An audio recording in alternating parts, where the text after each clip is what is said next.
Mamedika Chika olwaleero tuyingidde olunaku olw'omunaana nga tukyakuba silage, maize silage. Mashini ziziri zitokota. Amanye ebyamashini oyinza okulaba li mashini eryo nti pa hour lifulumya tons mmeka. Olw'oka ogattemu at least tutandika ssaawa 2, maximum ssaawa 2 tuba tutandise. Tunyuka ku 12 kitundu. Tuwumulamu 1 hour break during lunch. Kati goyinza okukubisaamu n'omanya silage tons mmeka ezitudde awo. Naye alhamdulillah twebaza Mwenyezi Mungu yatusobozesezza okuba nga tutambudde n'omulimu ogwo. Eyatukuliza kasooli waffe n'amutuusaawo. N'atutuuka ne ku level nti abasajja bange bavumiriza, nali manyi nti ku Sunday mbata, naye bavumiriza ne beeyongerayo kuba kasooli akyaliyo mungi. Ate omu ali mu butiibwa ffe obuto twagala okumugyamu. Tugenda kuleka oli yekka ali mu bitundu ebiri separate. Yekka yaba yeeyongerayo okukala, n'omulala tumuleke agira akyakula. Kuba nabalaga nti mu mwezi gumu ninayo omulala ekazi ezikunuukiriza 8 ezinaaba due. Ate mu myezi 2 nayo ekazi nga 20 era nazo ezigenda okuba due. Nendoka mbalaga process eyo ey'okukola. Olwaleero yegenda okubeera topiki yange eya circular flow of income. Circular flow of income. Circular kiba kitegeeza saako ey'okwetooloola n'oddamu n'otumalira watandikidde. Nti mu business oteekeddwa okuba nga olina circular flow of income. Eri mu economics tugisomesa nga tusomesereza ku economy. Naye nze ng'embeera zange bwe ziri nti ebintu nze mbisiza ddala wansi wano we tuli. Bye basomesa eri mu kibiina nze ne mbyeteekako nga nze nti what if I'm an economy? Bwe mbeera nga nze eggwanga, bwe mbeera nga nze economy, nina circular flow of income yange yeetooloola. Naye ng'ebintu ebyo bigendera wabiri n'ekintu kye tuyita integration. Ebintu okuba nga buli kimu kiyingira mu kinne waakyo, vertical or horizontal, or backward ey'emabbali ne mu mabbali, oba ey'emabega ne mu maaso. Mu business gy'okola olina integration. Mu business gy'okola ebintu biva emabega ne biyingira mu business yeeno ate era n'obyongerayo mu maaso, oba olina by'ojja emabega n'obiteeka mu business wano n'obyongerayo eri mu maaso.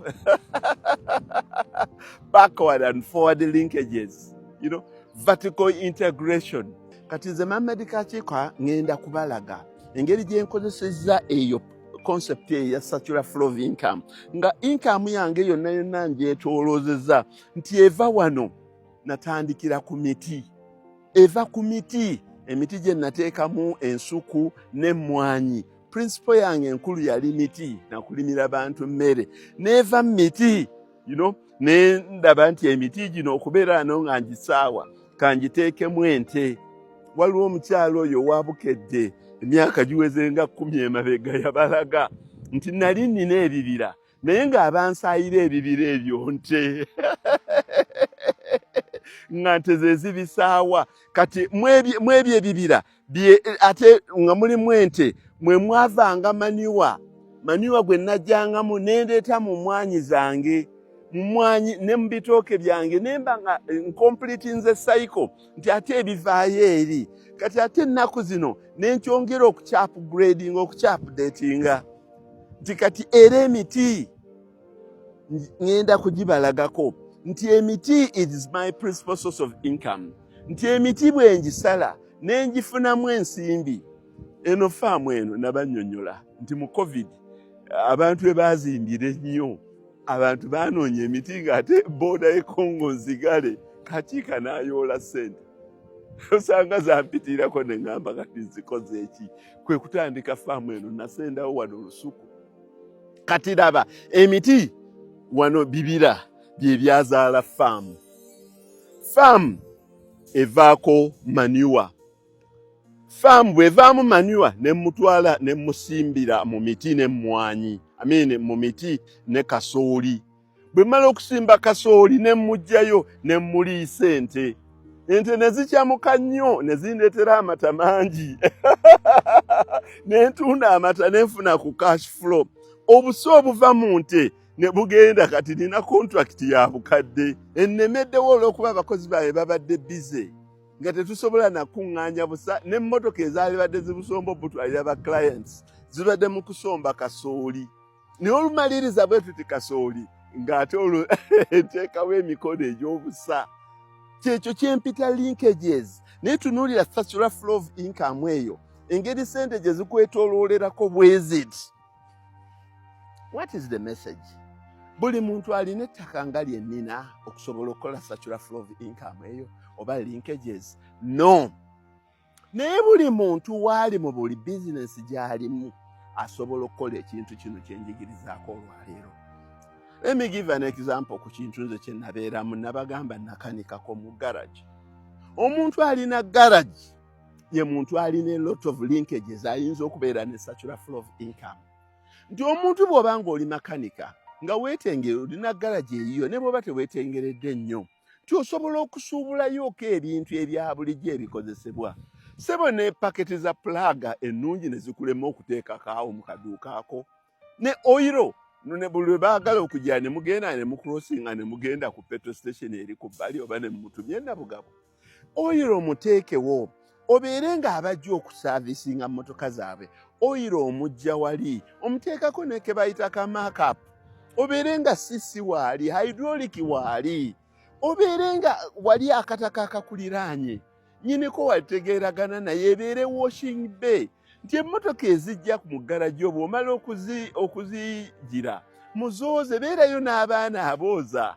Ebeere customer care naye ng'ekuleetera ssente kuba oyinza ozigattira ku oli gw'okoledde emmotoka.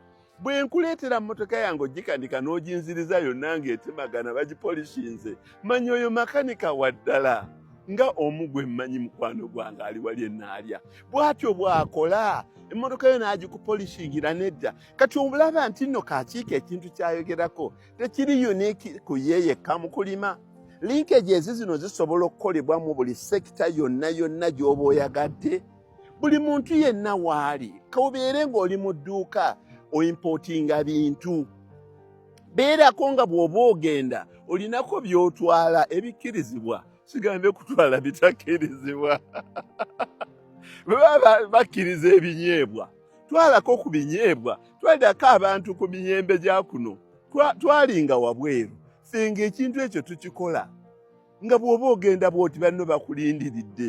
Baayagalanga nnyo ebyennyanja ebikalu ebyo naye John Smarts Airport mwekati Oliver Tambo Airport eye Johannesburg ebyennyanja ebikalu babitujjako ne babiteeka mu incinerator titulese contagious products. Naye era twatwalanga okubanga bw'obanga otwala banne eri bakulindiridde obaleetera ku mmere eyeeno. Kati bw'oba oli Munnayuganda akola ebuwarabu bw'oba ojja jjayooko n'akantu k'oyinza okuguza ku banno k'onoowaako ku ssengaawo naye n'emikwano gyo gireetereyoko ku ssaali naani muziyita mutya. Obaguzeeko sevinge ku tiketi yo eneekuzaayo. Ate bw'oba oddayo mulina gundi bakuwaayo kiro. Bw'oba oddayo banno bye beetaaga oba kazigo oba kaki nga eno Uganda gyekali n'eri ebuwarabu nga genda nako. Kyekyo kye ŋŋamba structural flow of income nti okujjako tewazze buzi nga wazze n'omutwalo gwo guli wano mwereere. Jjako 2,000-3 bw'obanga ebintu by'oleeta bikkirizibwa oyitewo nabyo. Essimu bazijja mu mabokisi. Yambala empale 2 oba 3 ogejjemuuko. Gulayoko ka perfume ak'ebbeeyi okateeke wano ogambe nti kano kange. Ne bw'obanga oddayo twalirako ko banna abali eri bakendeerezeeko ku tiketi. Kati gwe tunuulira omusajja ono olwaleero kiva kuneewunyisa. Okuva lwe twaliisa ente zaffe nga tuziriisa ku free range 1 ku makya kwokka paka ekyemisana ne zigenda ne ziwummula. Kinneewunyisiza ente zongedde range y'amata. Today the 8th day. Olwaleero ku makya amata ge bakama bulijjo geeyongeddeko by 42%. Before nga tetunnatandika ziriisa. geeyongeddeko by 42%. Gagenda geeyongerako. Naye nga sirina baziyita batya zino za additives oba ebintu ebirala bye bagenda baziwa timwongereemu ziwe muziyita muti ezo supplements. Ente kubeera bubeezi na mirembe zaabe ne zeeriira ekisagazi nga kiri clean, ne ziryanga ne zeetambuza, ennume neewagala ne ku mutwe gwayo ng'ewulira nti nze boss for the first time erina emirembe gyayo nga kabaka ali mu ttaka lye. Naye luli bwe muba mugiteera mu kibox sikirabangako ng'ewagala omutwe gwayo, ewagala amagundi gayo, era tubadde tulinamu akaluma akatototo ke tutweyininga yakagobyemu tigwenviira mu ttaka lyange. Kuba kati ziri ku ttaka eri zibeera mu bibokisi. Abantu abatuyigiriza ku zero grazing kino bakitegeera nti beerayooko n'akataka, naye munnaye bw'oba oli ku 50 by 100 era naawe runda bambi tolina chance bweti. Naye osanga kino kibeere kyakulabirako ekyabannaffe abalunda ente nga banoonya ettaka lifuuse kati ettaka lifuuse ettaka. I think tubeere n'ekintu kino nga tulunda ente zaffe, tuddireyo ka portion akamu ke tuzirizavingirawo okwo zitambulengako okusitwekingamu okwo, tukole n'emmere. I'm reasonably sure nti tukoze silage ali wakati w'emyezi 8 paka ku mwaka ng'ate tukyalina kasooli omulala ali mu nnimiro, ng'ate tulina n'ebisagazi ekazi ezisukka mu 7, ng'ate era ne progression weeri yonna yeeraga. Wano woolaba ente ziriira muli mwonna nali maze okuyiwamu maniwa. Kuba ekisagazi nali nsazeewo okukijjawo, productivity yakyo yali yakendeera. Era olunaddamu okumera bwe tuti nga nkifuuyira kyonna. Bwe naakifuuyira n'eddagala erikitta nga ndeeta tractor ng'erimawo ng'evuuguula. Next rain season nga nkubawo omusooli.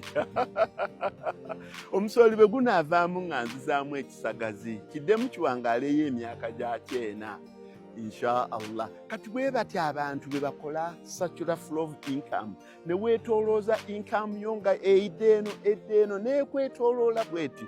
Bannange buli kintu kyonna ky'okola, oba oli wa saaluuni, oba oli wa garagi, oba otunda bintu byo, oba oleeta bijanjaalo okubijja Kaseese, naawe bw'oba ogenda e Kaseese batwalireyooko ky'osobola obbaguzaako okomewo n'obutunda. Totwala cash. Abasajja baatwalanga bagenda ng'ogula ente Mwankole nga babatwalira ssuuka ezo, nga babatwalira butiiti, babatwalira biki, ne bakomawo n'ente zaabwe. Kuba kuva dda kino tekitandikidde kakiika yekka kyekyo.